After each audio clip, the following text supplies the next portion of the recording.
Okay, thank you again for everybody joining us this afternoon or this early afternoon. My name is Owen Schwab. I am another one of the artists that was selected by the city to dream up some temporary tech for this upcoming rail trail. A little bit about myself before I get going.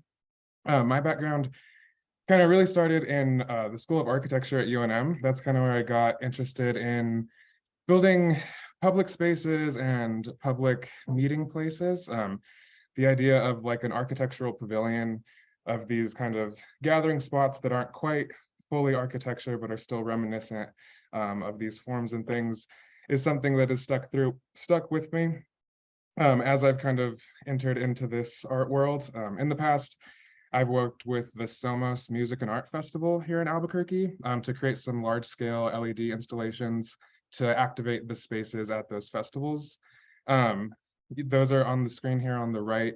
The first one was called Light Pavilion, where I was using pressure sensitive tiles to kind of change the lighting of the space and allow some interaction with it.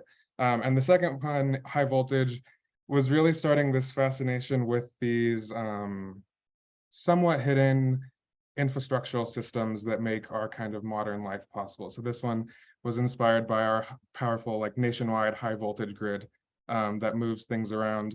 And that idea kind of these big systems that we interact with is something that I try to carry through as well. So for this project, I created a group theremin. And that'll kind of make more sense when we see the video and see things going. But I think I had a lot of ideas. We spent the last 10 weeks learning just like the coolest stuff imaginable, I'd say. And I wish I could have implemented every single thing we've learned, but I wanted to create something that was motion and distance activated and that has some sort of audio visual stimulation interaction that can also work on different modes, right? So this trail is going to have a lot of different modes of transit moving through it. We have the trains, we have bikers, joggers, walkers, things like that. And I wanted something that can be appreciated in all of those ideas.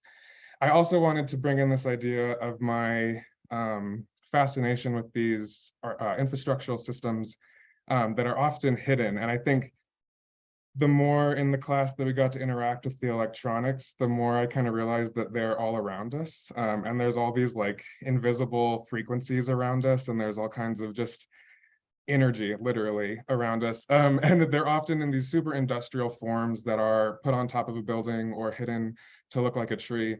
And I wanted to create something that takes this somewhat scary, intimidating motif of industry and create like a really personal, communal and tactile interaction with it. So again here, the big thing is this industrial imposing mechanical form against this communal, sensory, and playful interaction. So with that, I'll show you guys the video.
So I swear everyone was much happier when we were recording that than they look like. Um, with with this prototype, I should say Brian really helped me figure out how to get the sound going. And the sound is a little bit more enjoyable in person and a little bit more noticeable and hearable. But so the prototype that I made is made up of a couple different components. It's a relatively simple sensor and structure and idea here. At the top, we have the light bars, which are constructed from each one containing 35 neopixels for a total of 244 that are all stranded together. Each of the bars has the ultrasonic distance sensor on it, 7 total for each of the faces. And then at the bottom of the structure is where I was holding the brains of this little guy. That's where his power supply, the speaker, the amplification boards that Brian led me to get the sound a little bit louder, and of course our particle. And that is all on top of a CNC fabricated structure. For this prototype, CNCing is kind of my quickest production method these days. So that was kind of a fun little extra challenge in addition to all the code. Yeah. So what I'm really, I think, taking away from this prototype and what I'm interested in is this one-to-one relationship with this scary technology. It has one sensor, one light bar, and it's represented by one frequency range. And for the most part, each module is controlled by one user at a time. And I think where the interesting part or the kind of fun part of this installation happens is when those things get layered on top of each other and repeated together. So each module as its own thing is controlled by one person, but when they're presented as a group and interacted with as a group, you start to get the texture of these tones and the textures of the lights changing and things like that. Again, really simple code here, kind of how it works. On the left side of the screen is our NeoPixel code. Caden actually sent me this and helped me, or actually lent me this code here of how to not use a clear in our code. I was having an issue where clearing the pixels were creating this weird flash, but Caden has this fun method to just refill things with different colors. And then on the right hand is how our sensors work. So the ultrasonic sensors have, we see, these 2 little cylinders on the front of them. And one of them is shooting out a pulse of ultrasonic sound, and then it's changing its pin mode and waiting to receive that pulse. And then it does a little bit of fancy math that I mostly understand, I think, to figure out your distance away from it. And then we take that value, which we're calling inches, and we map that into our range. So I found that these sensors worked best between 36 and 12 inches for this demonstration. So I took that value and mapped it onto our NeoPixels. And actually for the demonstration, I have the pixels turned off in relation to your proximity. And then I mapped that into tone. So from my research, the kind of frequency range of a keyboard goes from around 100-ish to 2100-ish. So I took 2100 and divided it by 7. So each one of the modules goes from, first one goes 0 to 300, second one goes 0 to 600, third one 0 to 900. And that allows for that kind of frequency range to start overlapping on each other. We always include a serial print for diagnostics. Brian has drilled into me in the last 10 weeks.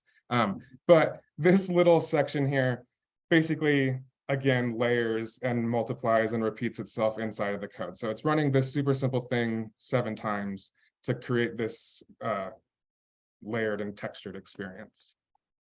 As far as the location that I really am drawn to on the rail trail, I think we're obviously kind of focusing on this central Lomas corridor. And I think the architecture of that specific area is actually a lot different than the rest of Albuquerque, actually. Like, I think for the most part, this is where Albuquerque really feels like a downtown and like a city. And especially the Marquette overpasses, the space underneath there, I think this volume in there is like a really special moment that right now feels really calm. But I think as it starts to get activated with the trail, there'll be like an interesting moment of like serenity and gathering space, but also this motion moving through it. So I was, again, hoping that my installation can kind of play on both of those. And then I have here location inspires form. So after meeting with the architects, we learned that this section of the trail, due to setbacks, will largely be just trail. And I think my interest in the module can be applied into a linear surface as well, right? That maybe leaves like a little sparkle of noise and light behind you as you whip past on your bike, or maybe invites you to stop and look a little bit more. But I think what I'm really interested in is seeing these in a group in some sort of open space. So as massive, I'm pointing to my thing here for everybody online here, as massive as my prototype turned out on accident, I think seeing these having a little bit more of like an imposing form to reinforce that kind of separation or feeling of separation with other technology, and having them interact as a group of something that, again, you can enjoy as you whiz past, or can potentially draw you into like these random little connection nodes. And as you're playing with the instrument, somebody else walks up and starts playing it with you and form these little random connections. The next steps for the next few weeks. So like I just mentioned, a fuller scale version, not necessarily larger, but maybe with a little bit more robust materials. In my practice, I really like using steel tubing that is like bolted together and modular, and combined with the LEDs. And then I also really want to work on enriching the experience of the theremin a little bit more. Right now, the tones play for a half second every time the distance is changed. And I think adding some more speakers or something to create a more continuous range of tones that meld together in a funny, like ear buzzing way could be really interesting. And then lastly, I think I might be the only student that hasn't mentioned the internet yet today. And I think that's something that I would like to incorporate into this. I think it can be used as like a visualization piece for other data that we're collecting around the city and synthesizing into something. But yeah, that's all I have. Thank you again. I've had a great time for the last 10 weeks. I keep calling it summer camp because it just feels like we're like here having a good time messing around. But really, it's been just super awesome. And yeah, this is me. You can email me at Owen Schwab.